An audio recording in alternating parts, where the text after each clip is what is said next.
This term, the Glorious Revolution, apparently applies to the particular daughter and daughters and son-in-law of the gentleman in question, King James II.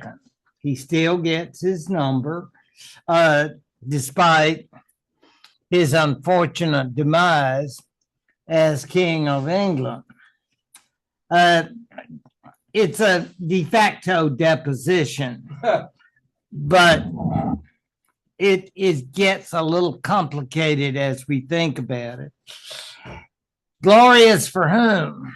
That's always a great question. Now, you say, well, I'm a sheep herder. Is it glorious for me? I really don't think it's going to have too much effect for you. Well, I'm a postulant for the Society of Jesus. I want to be a Jesuit, but I love being English. Is this going to be glorious for me? Probably not so much. In other words, folks, it's a limited glory, and it certainly is a limited revolution. What it is basically is a revolution in the sense of a monarchy that will never be divine anymore. Because remember this idea of the divine monarchy, the one that you're answerable only to God. And remember, I believe it was Charles I, who is still in the pattern of monarchs who could touch people and they would be healed. I think they had those traditions. Those days are over with the Glorious Revolution. Because the Glorious Revolution is more or less going to be a monarchical power that is limited.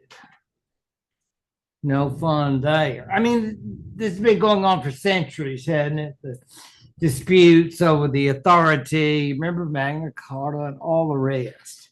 I will not review the past because many of you know it so well. Nay, encyclopedic knowledge. But here they are. Never has it been said more clearly than these two kissing cousins. You know, I think we all know about people like that, but here you have it in reality. Now, I know you remember from last week, William, of course, is Dutch. You could have brought that up with your Dutch friends, and they would know all about this. But he wasn't King William.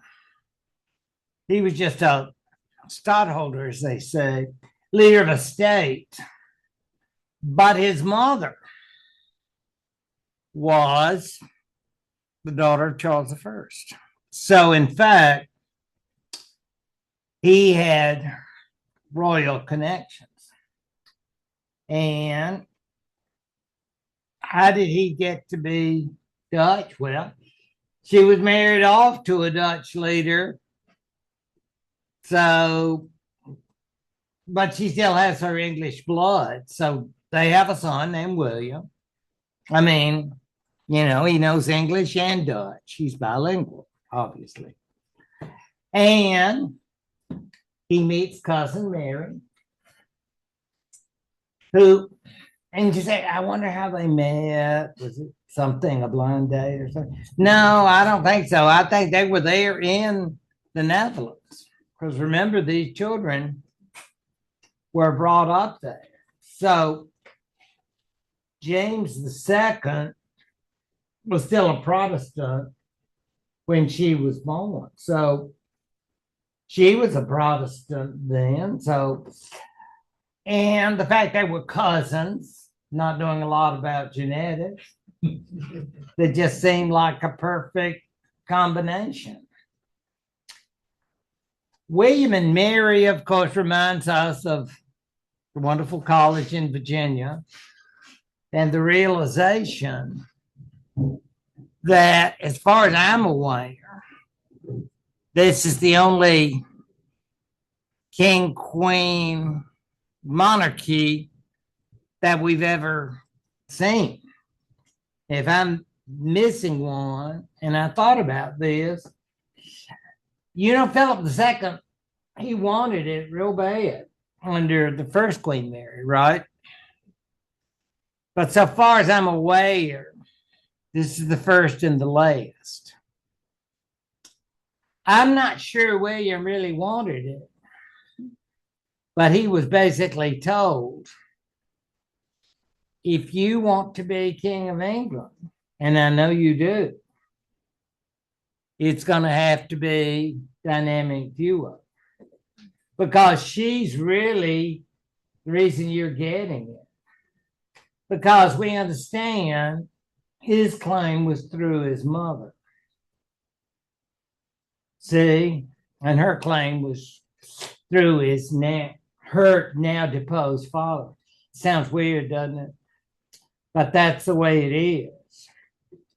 So, in order for this to be legitimate, in their minds anyway, it had to come through her. I know it's very odd because they're going to do a little legalism to try to get this to pass. What happened was this: James II, and remember what happened to his father, as in head removed from torso. So we don't want to. That hurts. I think I've heard that. So yeah, not for long is right, because only a few moments. But basically, it turned out that when James realized most of the country was falling fast, he got a boat.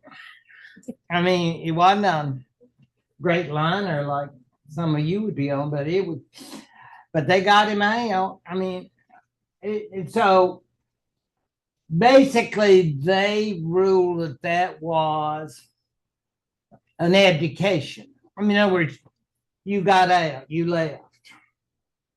Oops, we don't have a king anymore. How would this come about? Well, in part, it came about because the English leaders of Parliament basically wrote the Dutch and said, in effect, we are facing an absence of leadership. We're facing terrible problems. Can you help us? I think this was all prearranged, don't you? I don't think it's like, whoa, really? Yeah, we can help, man. Yeah. No, I think we all have a sense this is where this is going. So basically they said, please, we love you so much. And he said, oh, shucks. Let me ask my wife. And of course she said, gee, I don't know, hon. I do love my tulips. But if the English people need us, they're hurting. And I love them so. Can we just bring the Dutch and the English together and sing We Are the World, maybe? There'd been some crosswords between the English and the Dutch. Some feelings had been hurt. Largely over greed and war and Cromwell. yeah, well, yeah. I mean, and the disputes over trade and empires, because those Dutch, they seem sweet, and the tulips and windmills, and don't let that fool you though. They love the money. So all of this is to say that they got pretty much an invitation from the leaders of Parliament. And this is very ironic in terms of King James. Now, remember, he had a queen, Mary, the Italian, Mary of Modena, and she had a son, later a daughter. So they probably took their little craft over. I mean, I don't mean that they had a driver, of course. They could, but the funny thing is, I think they got stuck. And somebody, it's like maybe the maritime authorities stopped the craft. Probably did them that said, who goes there? That sort of thing. And suddenly they realized who he was and said, oh, I'm sorry, y'all go right on. Because, it's like we don't want to stop him. We want him to go out of there. I guess they didn't want to do away with the poor soul. They just wanted him to be an ex-king and not deposed. In other words, they wanted to be him. So he got out. I mean, I think he had his fingers crossed, though. I mean, he wanted to come back. It wasn't like he left and said, gee, if they don't want me, I just want to go and somewhere else and do something. Maybe of Holy Mother Church or love the Pope, whatever it is. But anyway, rumor was that he and Mary had an exchange of notes. Now, this is what we call, and it's an unfortunate term, dysfunctional family. Have you heard that term? So I think this is pretty dysfunctional. I think they wrote ugly letters to each other, like, oh, Dad, you were such a sorry king. You're a papist. And my husband is so wonderful and all that. So, yeah, it was, and your daughter has King Lear routine. So all of this meant that it wasn't like she was sort of torn. I think she was definitely on her husband's side. And that was good for him because he wanted this. I mean, it's not as if he was oh, shucks, me a king. Because he'd been hanging out a lot. We always want to remember that in a way, he's part of the English royal family already, given of his mother. So we always bear that in mind. It's a strange business when you think about it, but that's what you get for marrying in the family. Then, I mean, there's so much, not as many plates maybe when we have family get-togethers, but yeah, kind of cuts down on the people who come to the parties. But all of this means that they are going to be now the rulers, but rulers with certain provisions. And that's, of course, a very, very important part of this story, because that will be understood. Now, again, here's the tree, and there's Charles II. You all see Mary right after, see Henrietta married to one of the great British nobles, and you see Mary, and you see William III, and William III. They should have put Mary II, but I'm not going to be pedantic. You know that. So, and again, we know that as I speak, you know who is speaking before Congress, Charles III. Yes. So now we know our other two Charles. Meanwhile, we mentioned one wife, Anne Hyde, then the other wife, and this is the one who leaves, but Anne Hyde is long gone, passed away. So the idea being the two daughters by Aunt Hyde were reared as Protestants. Because he was originally a Protestant. He got the papist religion later on. And apparently Aunt Hyde did too, but so much of our story is religion and sex, and it seems like that comes up over and over. And it won't be any different today. Now, there's Anne. We have lots more to say about her and on our last day. But basically, I just wanted to show William III and Mary. Sadly, neither Mary nor Sister Anne had surviving children. I was shocked to read, and those who love the Dutch will be as shocked as I was to learn that William was not always faithful. I know. I hate to be the one to don't just love the tulips and try to think good thoughts, okay? Well, this is all meant to be PG, but William dawdled a bit in extracurricular activities. So, but Dr. Kiffler, are you going to say anything about William of Orange? I am talking, yeah. Okay. That's very important in this. That is William of Orange, and he becomes William III. Oh, he becomes William. Yeah, now you have his father who's William of Orange because, see, William's mother was English. See Mary? That Mary? Up there?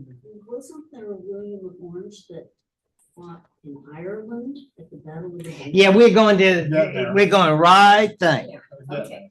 That coming to a classroom near you. Very close. I wouldn't miss that. We wouldn't miss that in the world. Well, I have a relative that fought with him. On his side? Uh-huh. Okay, but now we all love each other. Right? Yeah. Let's hope so, Judy. They're akin to you, I'm sure they do. Yeah, nice people. Now, I love this picture. Here's William and Mary. And look at those people bowing before us. Probably like a student asking for an A- instead of a B+ in my fantasy world. But what it's really saying is, we love you so much, but you know what? You have rights, so do we. And you say, what are you talking about? Times have changed. You got to face the music. If you believed in divine rights monarchy, the party's over. We've heard you want to be king of England. And we would like you to be king of England. So if you do, you probably need to sign this. And you're going like, God, as much as I love being in the Netherlands, maybe I like England too. So that is what we call the Declaration of Rights. Because they got the crown. Now, if you'd been James II, say, I'm not taking the crown from you. God gave me that crown. How dare you? I mean, it's like you're impertinent.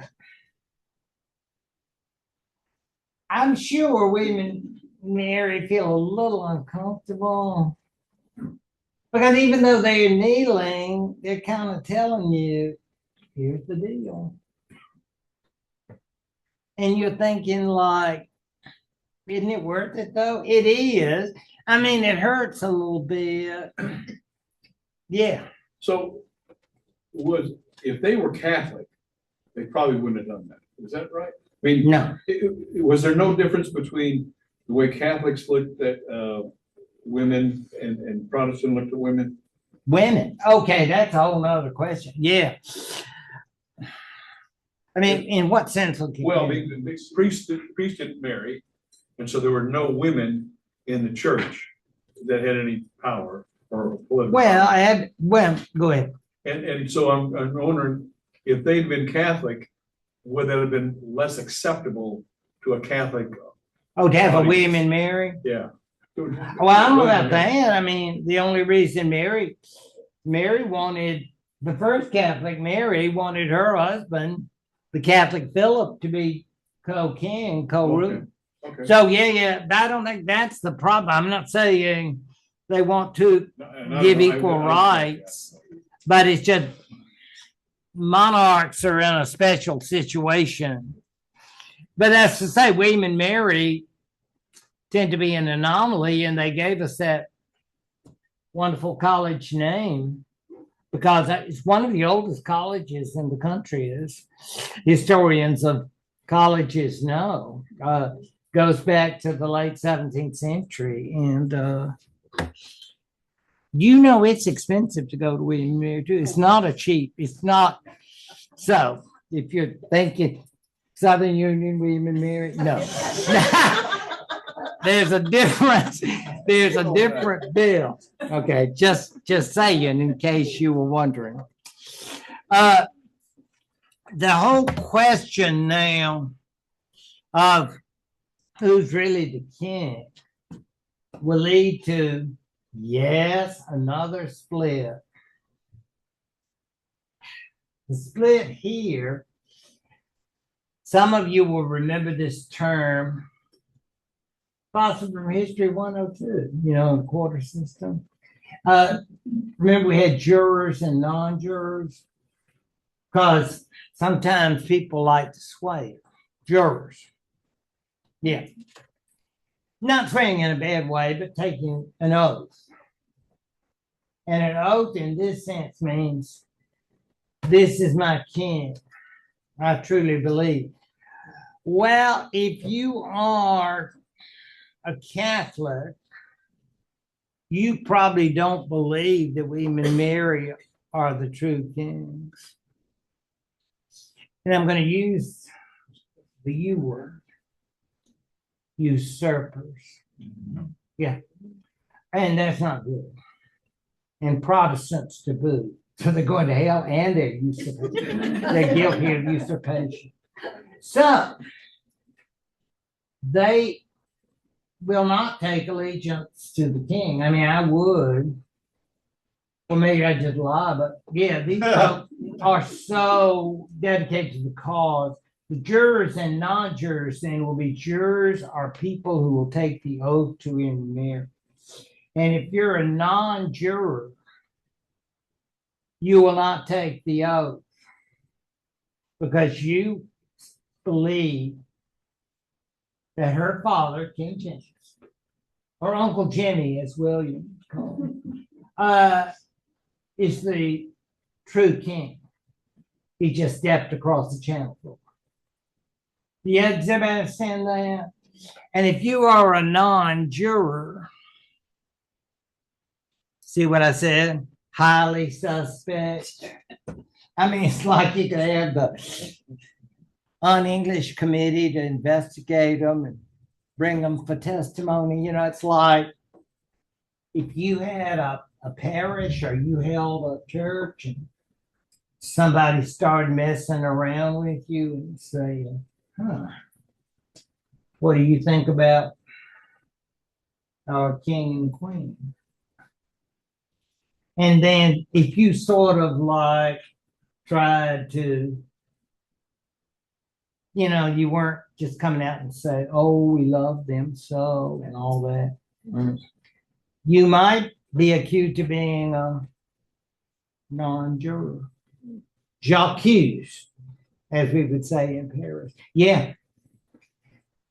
And worse for you is you might lose your parish. And you'd say, well, I don't care. I know. Well, maybe you have a golden parachute. I don't know. Good for you. But for the rest of us, that's money in the bank. We need a post, a job. So the idea is non-jurors, that's I mean, it's a little embarrassing. You know, you get caught. So it's really a serious difference between jurors and non-jurors, and somebody's going to find you out. You know how people they'll talk and say, yeah, he brings up James, and I think I saw a T-shirt, I heart James. You know, that sort of thing. You have to be really careful what kind of T-shirt you wear. Yeah, because we'll find out. So yeah. I mean, women marry. I mean, it's not like they'll send a note over to King, the ex-King James, and say, we would love for you all to come over and visit, or something like that. The Crown, you know, when Queen Elizabeth asked her uncle to come over. Remember that from the Crown? No, there's not going to be any reconciliation. Oh, shucks, we're just so sorry. We love you so. I mean, James didn't have a bad life. He had a very, very nice host, a cousin, a very famous cousin, Sun King. Wouldn't you like to get put up by Cousin Lou? Because you're not staying in some low-level place. There's, you know, Paris, this Saint Germain and Laye. It's quite a nice establishment. I mean, it's like the Ensemble in Moscow. I'm sure, you know, you sort of miss being in your own place, but it's really nice when family reaches out and says you are a guest, and French food. It's a lot better than kidney pie, I'll tell you that. All the kind of mess you get in. I'm not talking ugly about English cuisine, I'm just saying. France, that's the place. And so, yes, he would be there. Had he accepted it? Not really. Did he and Mary reconcile and say, oh, sis, you were always my favorite child? No, this was a very, very unpleasant business. Now, as far as politically, the Tories and Whigs, remember that? We talked about how they had differences based on religion and so forth. And now Tories are so associated with James, they've become kind of politically suspect, while Whigs seem to be more like limited monarchy. And the rights of freedom, the Declaration that I spoke of earlier, not superiority, but the unity of crown and parliament, give the Whigs the reputation of being supportive of the way the English government was now, and made people feel Tories are not exactly the kind of people we want to run around. So the party differences here are very, very significant during this particular time.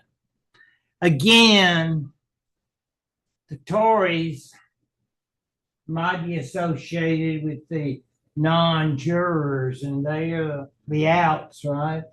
And we have to be careful.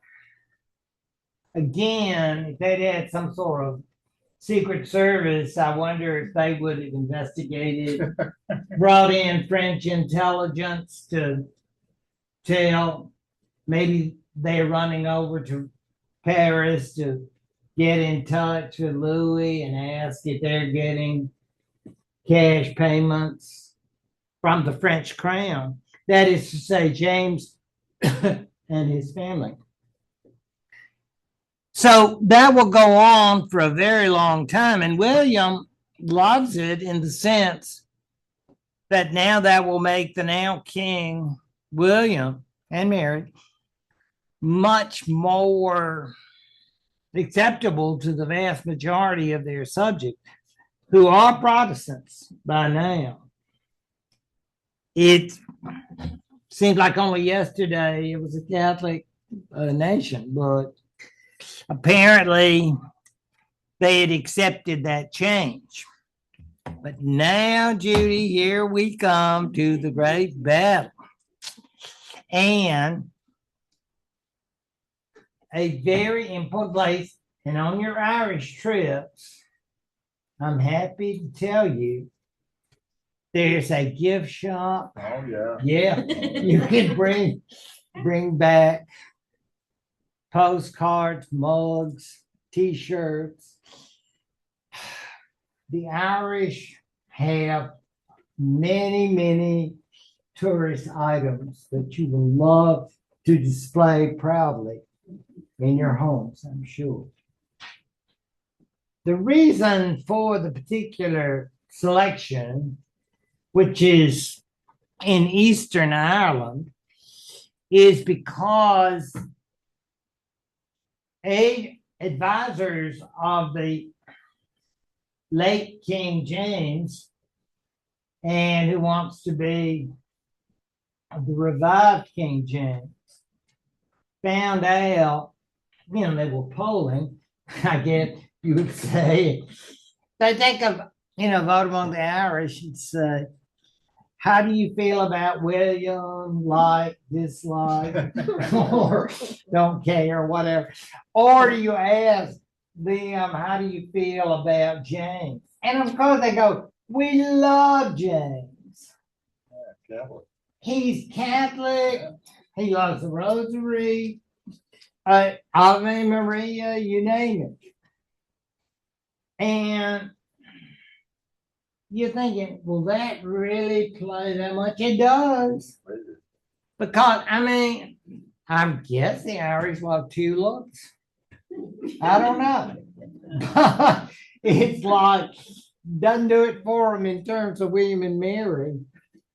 Because they probably have copies of Calvin's greatest hits, in the reading room, and you think, we don't want any of that. We want spiritual exercises by Ignatius Loyola. Right? That's right. Yeah.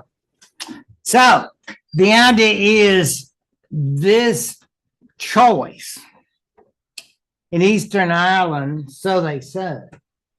Wish you could have done a presentation on this. Could have. Yeah. It was more or less a decision by James' forces. And William had to get busy.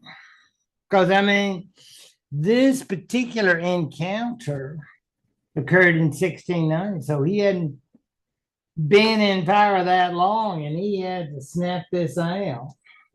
So he had to bring forces over, and the ex-king had to bring forces, some French, maybe some Scots,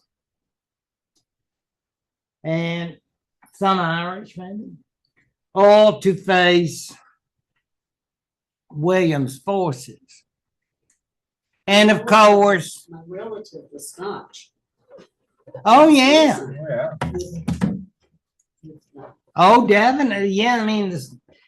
They're an interesting set because they were still separate at that particular point, but they considered him the legitimate Stuart ruler, that is James. So Scots had a lot of issues. So Well, yes, they were Scottish. they were, and it becomes interesting as it does for the Irish. But I thought it was interesting where this particular encounter and a gift shop, a national Irish area, and you can take the tour and all the rest of it, because it's not really part of Irish history. It's more part of English history, but it happened to be on what is now the Republic of Ireland.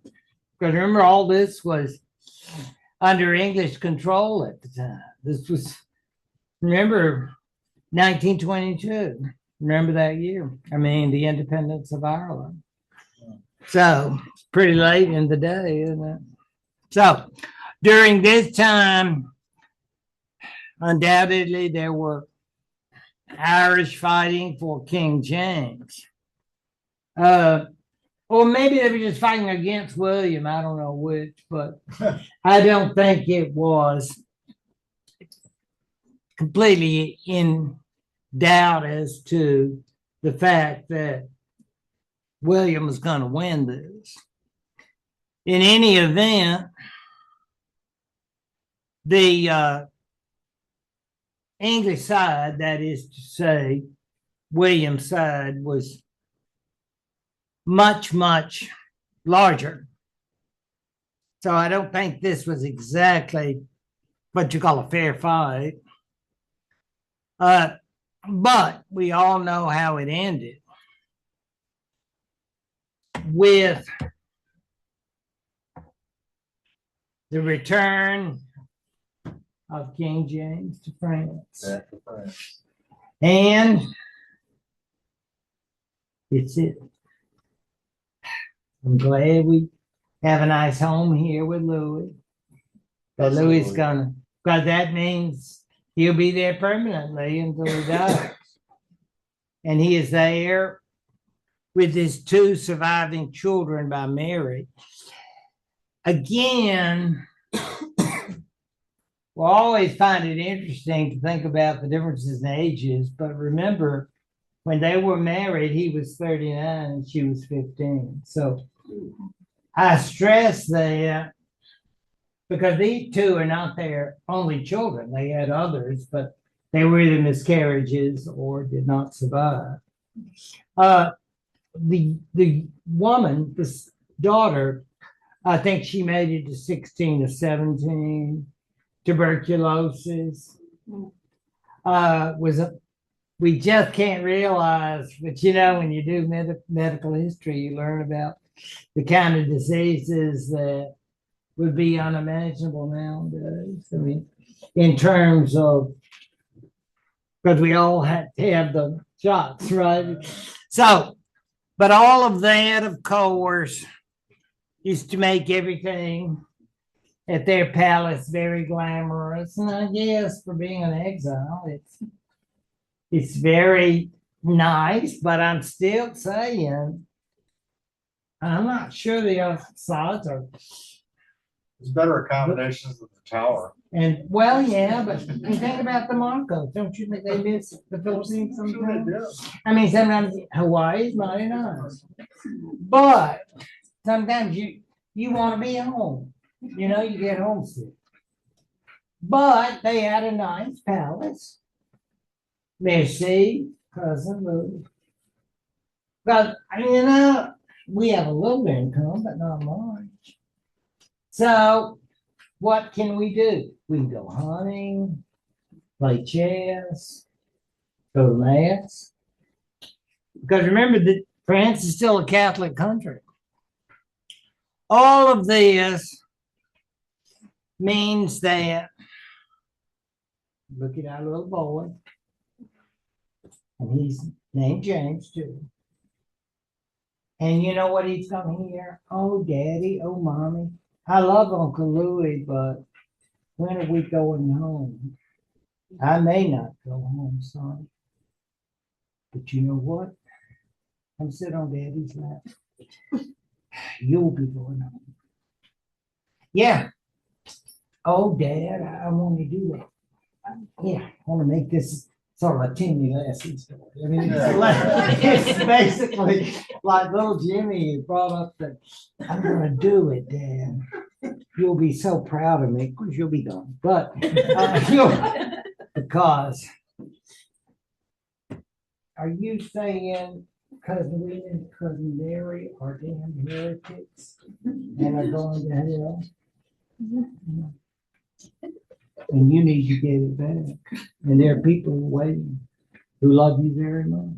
Yeah, but basically he's going to be built up. So he and his believers will call him King James III. Now, don't go to royalists. Maybe subscribers to, like, I'm sure they still publish it. Monarchy magazine, believe it or not. I'm not, that's kind of dated, isn't it?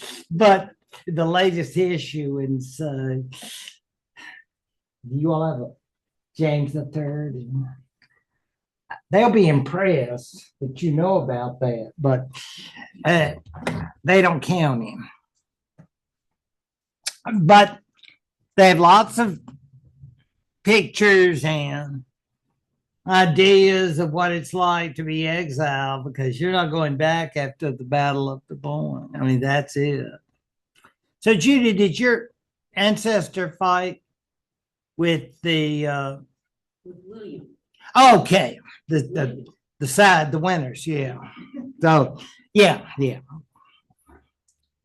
That's fine. I mean, it's like it was the Battle of the Boyne. I mean, it's sort of one of the major conflicts of English history, in the sense that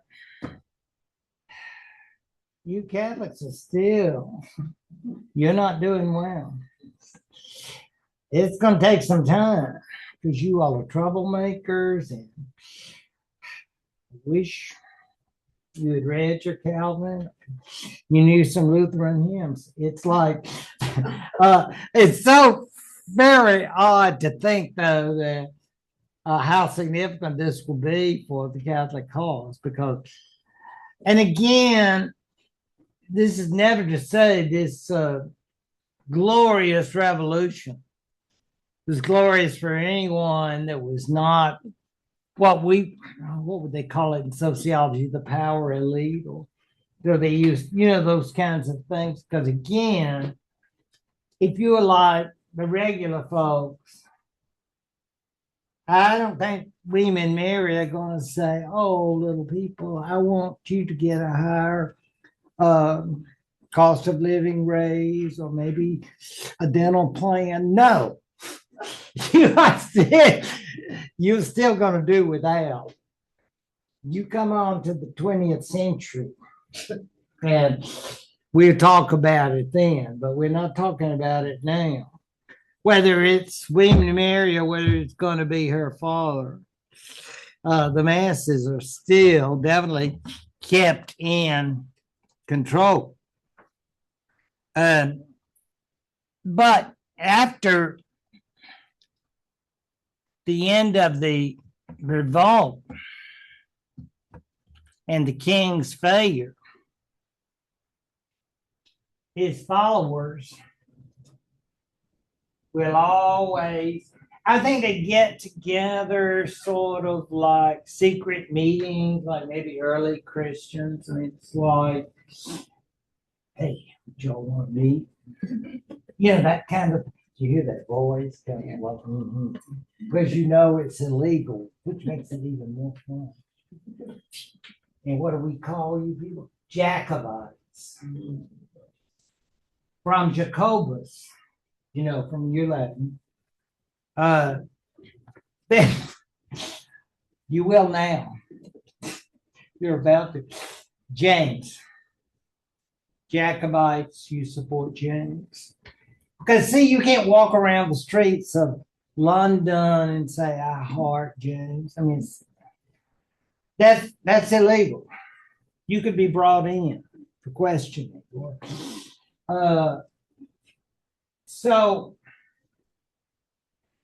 how do you find out about Jacobites? Because you can't, I mean, they have meetings, you might be special committee, a revolt committee planning session.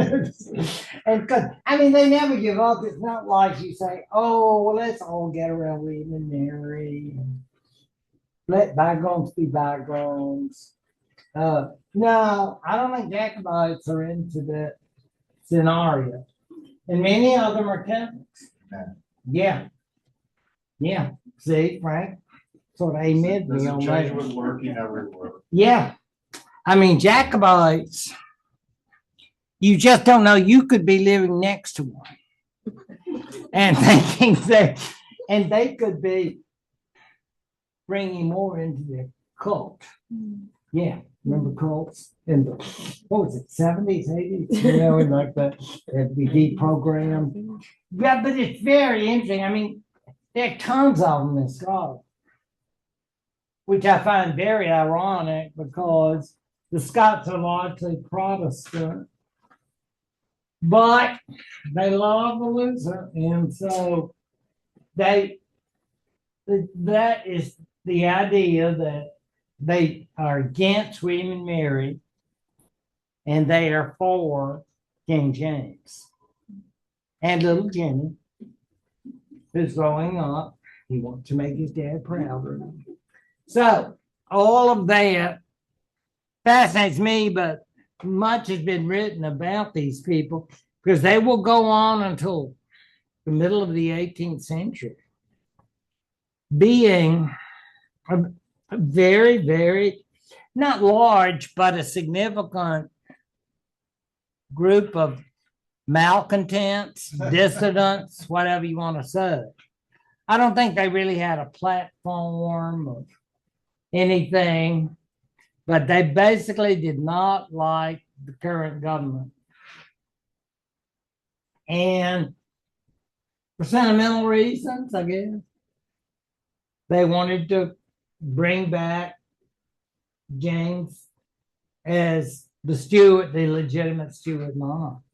So all of this then is to say that the Jacobites will continue to be a problem, I suppose, William and Mary, and then in the future. And you realize that as we proceed forward, and I know you've thought about it because of your expertise with dates, that we're coming. Yeah, 1776 is not that far away. I know. And see, in your mind, you probably already connected all these together. And that's what makes it extraordinary to be with someone like you. It's sad that we can't all be young and cute because it doesn't last. Let me tell you. But remember that little boy that this is the big boy.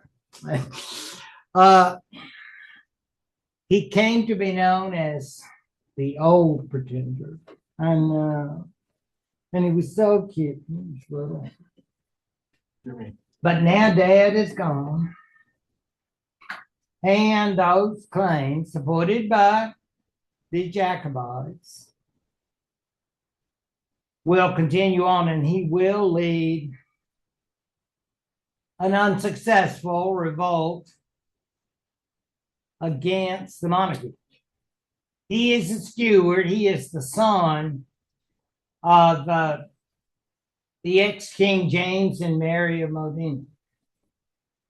And he's now grown up, so he's fulfilling his father's wishes. And that will occur in 1715. And this other one is his son, because who is the famous Bonnie Prince Charlie. And we'll talk more about him in a few minutes. But again, these are Scottish favorites. And you know what? I bet they spoke English or Scottish for that matter with an accent because they lived all their lives in France, right? So it's very amusing, isn't it, to think how the Jacobites would come out, hey, do the whole thing. Because sometimes the English had trouble with these folks, with these Jacobites, because of that, it again. I don't really know what makes the Pretenders. Remember that song, Great Pretender? Yeah, I mean it's not like the same thing, but it does refer to the fact that they really have no legitimacy except their father and grandfather had once been king. But otherwise, they are merely French, English wannabe kings. I mean, it's like they don't have that legitimacy about them in the sense James II did. But I'm thinking William and Mary gradually, after the Battle gained that kind of acceptance. And that's the most important part, because whatever differences William had with Parliament, he knew, learning from the accursed father-in-law, how far you want to push people to do what you want. You got to learn how to work together. And that will become very, very important in the future. Because when you talk about monarchical relations with the future parliaments, I mean, it's always, you got to give and negotiate and all the rest. So these two are definitely part of what we call history. And I cannot tell you how many pubs I've been to in Scotland that they will have this as one of their logos. And I wanted to take a poll, really, of how many people knew the significance of Bonnie Prince Charlie. But it's such a symbol. Maybe they do this for the benefit of the Yanks. What you're getting is, because Americans romanticize all this, and Bonnie Prince Charlie, being the young pretender, he came over there and from France. You see Flora MacDonald, she's sort of the Betsy Ross of Scotland. I guess that's the best example I can give. And Flora, of course, was a devoted Jacobite. And he was having terrible problems with those nasty English. And so he's probably his uniforms all torn on. She probably gets him a nice kill. And what does she say? I love you, my liege. And she dresses him up in female disguise. Because, of course, she's a devoted Jacobite. I know, don't cry. No puffs, please. I'm just telling you. This is the whole, you said, isn't that a bit romantic? Yes, I think it is. Did this really happen? Well, something like it, but anyway, this sign is everywhere. It's sort of like the Scottish symbol, but it's very, very interesting. I went around in a pub and asked people, now I want you to explain, tell me about the young pretender. I want a complete explanation, and I want to know how. I wouldn't do that, no matter how much I like it. No. Depends how many Drambuis you had. It's there. It's another lifetime. Yeah, that's all of that though is supposed to indicate, I guess what we said, the romantic nature of the Jacobite cause. But yes, he is definitely a Scottish symbol. And you realize by this point, Scotland is going to be merged to England. So that will make it all the worse for this young pretender. But he was, go ahead. You said she dressed him up how? As a woman. As a woman. Mm-hmm. so that he could get out of Scotland. Okay. Oh, yeah, because you have to pass. Yeah. I'm real worried here. Yeah, no. But there was nothing romantic between them. I mean, it was like she would view him as the real sovereign. See, as a Jacobite, she looked at him and, he comes in, the stories. Do you remember Alfred the Great and how he went to a peasant Yeah, right. home? This is people reaching out to reality and saying, oh, we all love you so much. That kind of thing. I mean, it's not like, no, but this is not Days of Our Lives or any of that. This is strictly based on, and look how she's all dolled up, bitch. She look nice?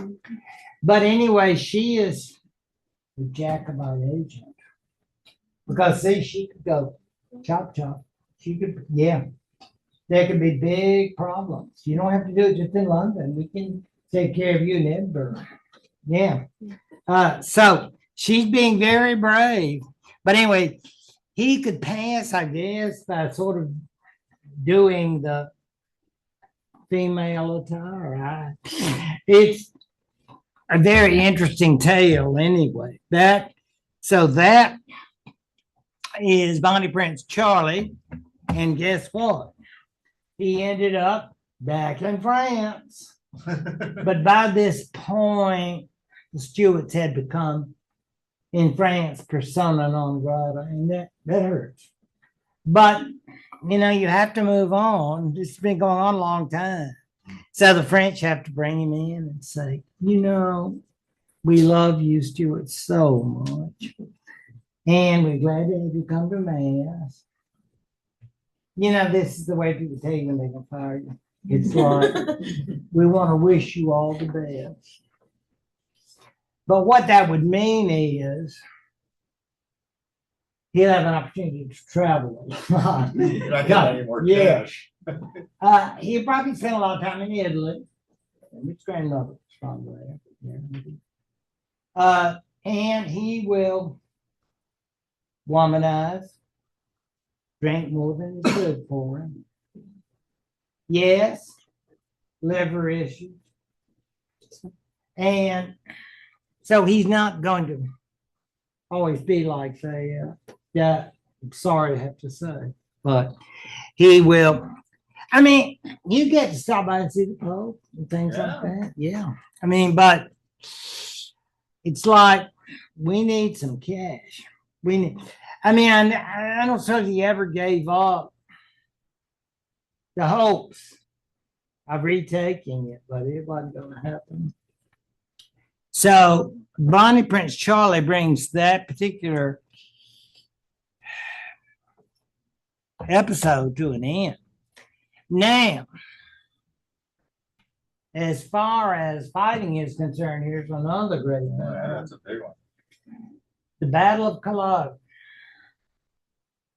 And again, who wouldn't want to go to the Highlands? Maybe not as nice as Portugal, but certainly not weather-wise. But everybody loves Inverness. It's beautiful up there, incredibly beautiful. But this area, way up there, with many Jacobites. And remember, this is Scotland in the 18th century, the clans. And, part of it, I don't mean to take away from Bonnie Prince Charlie, but, the Scots like to fight the English. Yeah, they do. I don't mean to be ugly, I'm sure. In their heart of hearts, they care very much. But at this point, those clans turn out for him. And that is to say, Bonnie Prince Charlie. This sign is actually there. If you can see that, it's a sign commemorating where it is in Culloden. up there in so maybe, you're going around in that particular area of the Highlands, and people say, well, let's run by Culloden so I can tell you about it. And your friends will say, oh, we can't wait. We're very excited. But yeah, this battle would actually, and everybody's into this. That's very touristy, very popular. But that's where the battle is.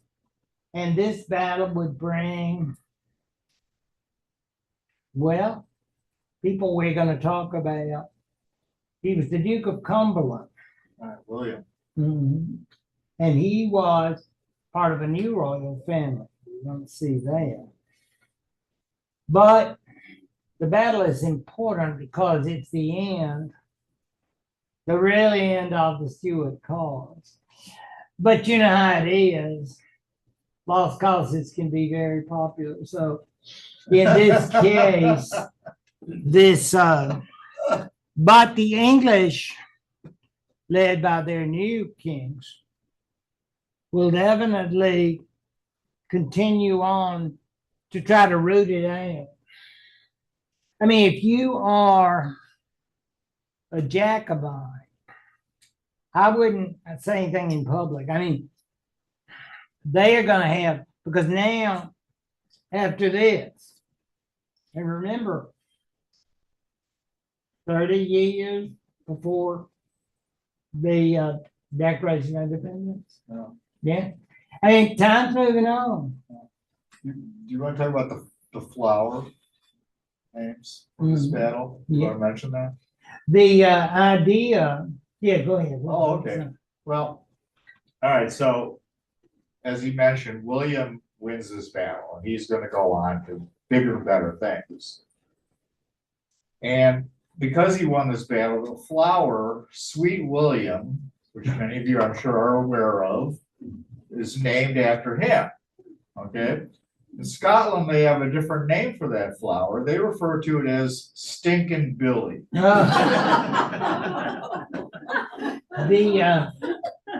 But this sort of ends things. The battle of, I mean, there will be no further efforts, and the English will do a lot to destroy any kinds of, you said pro-Stuart sympathy, Catholic Stuarts, Catholics.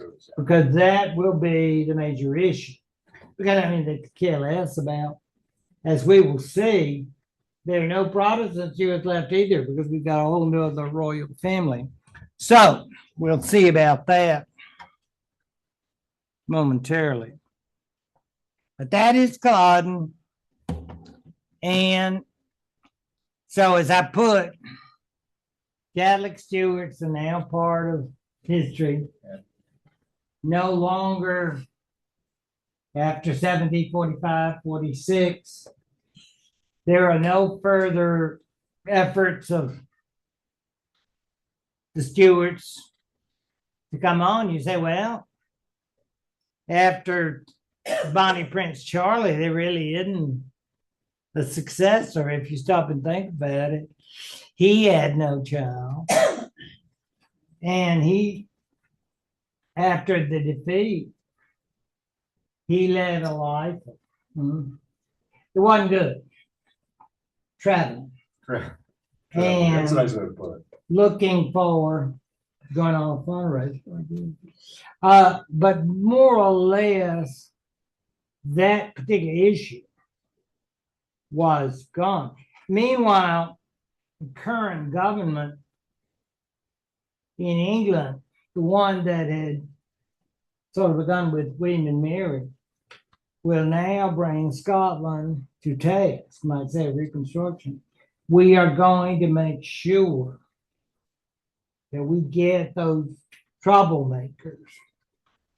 So if you have a Jacobite, I love Jacobites, then there's draw the line through it. Isn't that what they do if you're a person? That kind of thing. Because and those clans Whoa. Yeah. I mean, all of that, and we find it also charming as tourists, and the whole dances. Aren't there Scottish groups around the country that do all that? The dances. Well, yeah. If you were in England, that's not favored. Okay. So, but that is very, very interesting to think about that whole wave of excitement as far as it was for, what did they call him? The king across the sea. Doesn't that sound romantic? And that's the way they treated the old and young pretenders. Always. We love you so much. And, you could have a poster maybe, and maybe get together with other cult members and sing songs, It's we love you, Charlie, yeah, and that kind of thing. But it was gone. And now what we have instead is a government which the monarchs, no more divine rights. You are king by authority of Parliament. Oh, we'll call you all the big stuff. Your sacred majesty, we'll get down, and I don't mean dance, I mean, we will kiss your ring and all that. But you're still answerable. We want to see your budget. We want to do all of those things. Do kings like it? I doubt it. You learn to accept it. Those of you who've seen The Crown will remember much of this, how they dealt with it painfully. Well, there's another. And I thought that was interesting to see the Scots. But there was really, God is really interesting, but it's not exactly like a fair fight. No. Those English, the English army, well, I'd say the Royal Army, I guess, to be. Right. They were better trained. Yeah. Oh, yeah. But obviously, the Scots, don't want to be too romantic, but they were very excited in terms, we love Charlie, we love, all of that. And they paid for it too. Oh, yeah. The breaking up of the clans. And so much of the Scottish tradition was sort of brought under in disrepute. And it's like you said, I'm a Jacobite and proud of it. I'm going to have to report you to central headquarters. The English government, well, I guess by now I can call it British government. Big excitement. If I had a drum, I'd roll it. But the idea we're going to see by now, you Scots better learn something. And you better not get out of line anymore because we're in charge. But that Claude centering, I'm not sure it's as important as the Battle of the Boyne. No. I find him interesting. He's the younger son. And look what he did. He loved to go to mass. So for a time, I think he's the younger brother, Henry Stewart. Maybe he thought about getting married and becoming like, gosh, what would he be? Henry the Ninth. Because if you go out tonight, you just ask people at the bar, what about Henry the Ninth? And you say, maybe they won't know. And they'll go, wow. Now, I know. Talk about impressing people. Yeah, you can do it. But he decided, oh, shucks. I'd really rather. Yeah. And chastity. Yeah. Yeah, celibacy is good. So, and he was a scholar, and that's what the church likes.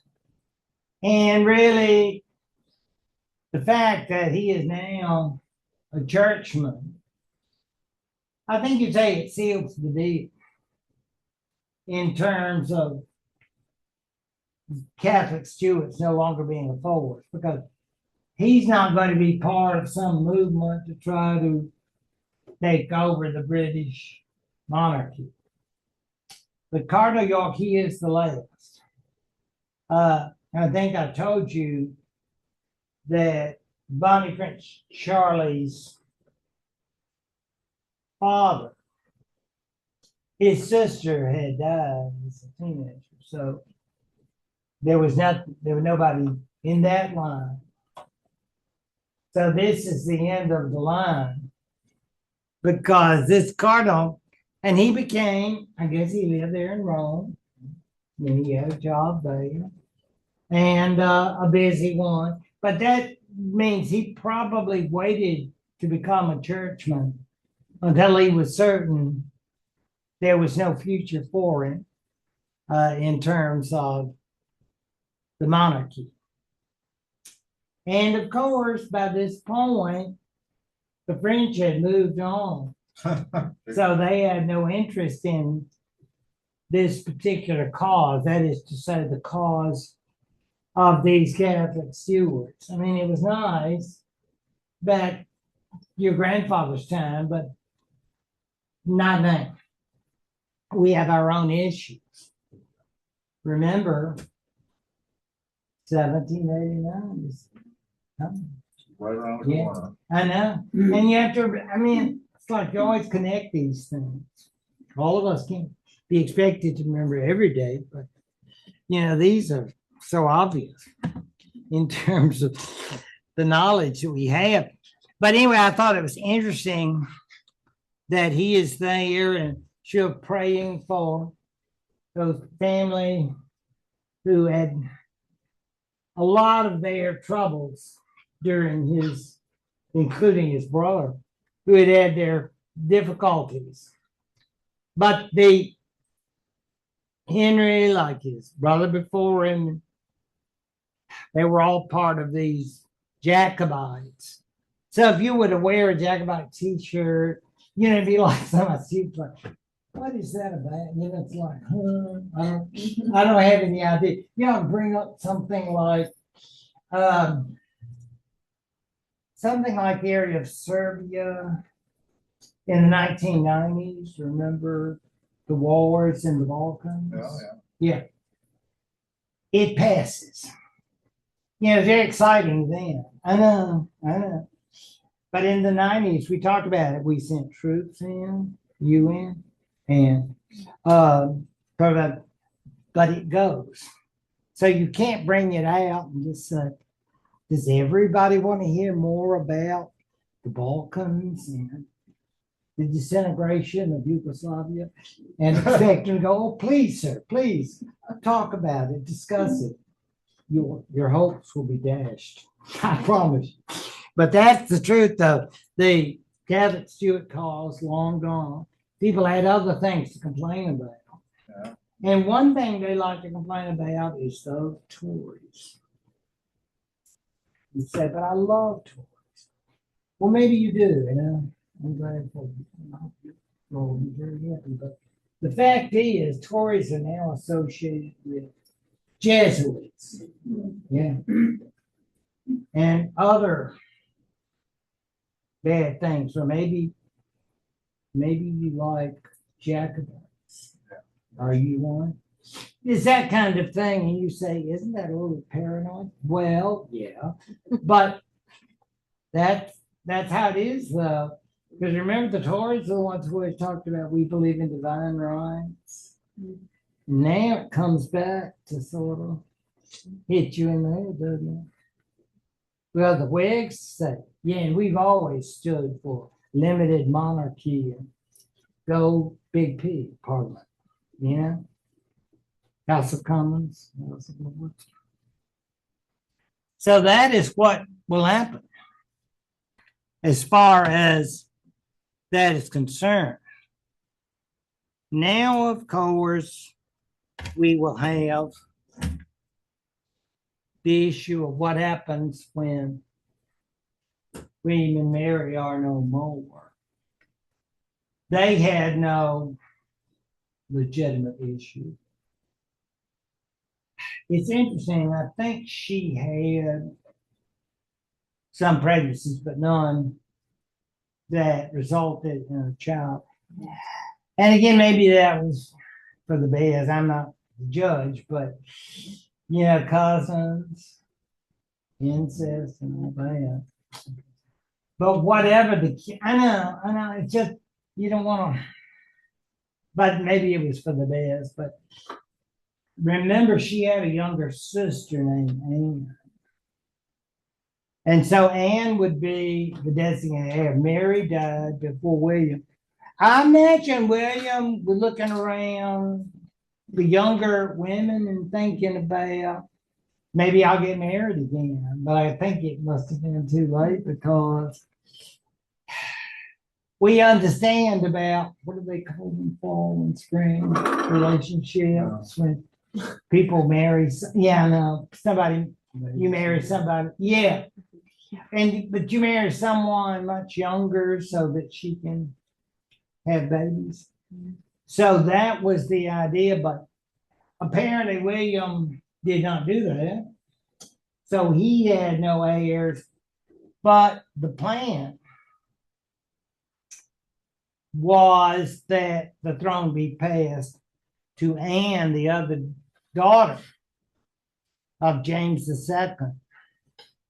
Now, in all of these plans about the succession, there was a special note put in. And I bet you know what that special note was. No matter what happens, there's to be no Catholic. Do not call them. If they like popes, if they like Jesuits, then they are not eligible to be king of England. The present day king, just for an interesting note of history, and 20th century history, so you would know that. Basically, the young Charles, before Diana, before the current queen, he was actually dating a papist. Yes. I know. I must have gotten it from some sort of forbidden publication, but they were going there. And it's amazing to think about how the world has changed, because they would talk about, can he really do this? Can he really marry? Or even go steady with a papist? I mean, it's like, but that was what, the 1970s? I mean, but yeah, that's how interesting. That's why I think that particular point is so interesting. But Anne, who's younger, would now be the ruler, and it was assumed that she and her hubby, who was a Danish prince, Prince George of Denmark. And I mean, the Dutch, the Danes, we all love these people and think they're so nice, and Copenhagen, Viking, and all that sort of thing. And, there's a song about wonderful Copenhagen. So I could sing it. well, and I know that many people want to hear you, but there are others that might not. So Prince George of Denmark was merely the consort. Now you say, so it wouldn't be George and Anne, no. You are merely, and remember, this is what Philip did for Elizabeth. Didn't like it. We didn't like it. But I don't know about George. George was a drinker.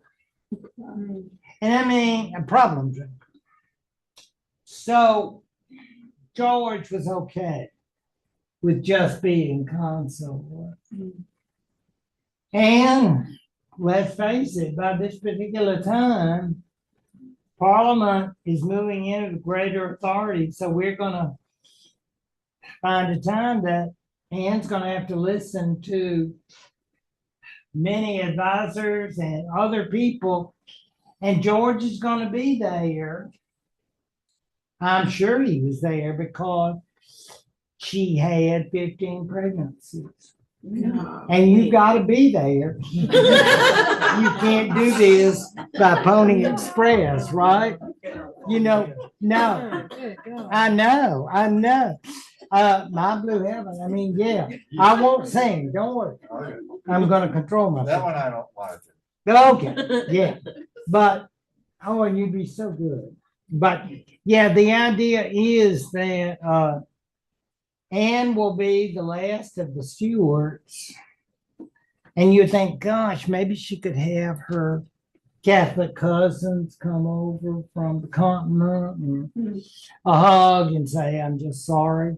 Or is that in a movie I saw, Hallmark or something? Because that is, like, I'm sorry for all the said and the bad words we said. It never happens. And damn you, it's like the Catholics versus the Protestants. Even as that issue is becoming, I guess you'd say, less significant, because Anne's reign, you might say, which will go on until 1714, 1715. And again, I remind you, you realize how close we are to 1776. Is going to be very significant in Anglo-American history. And we will start there for our last session next Tuesday. Please come back. Thank you.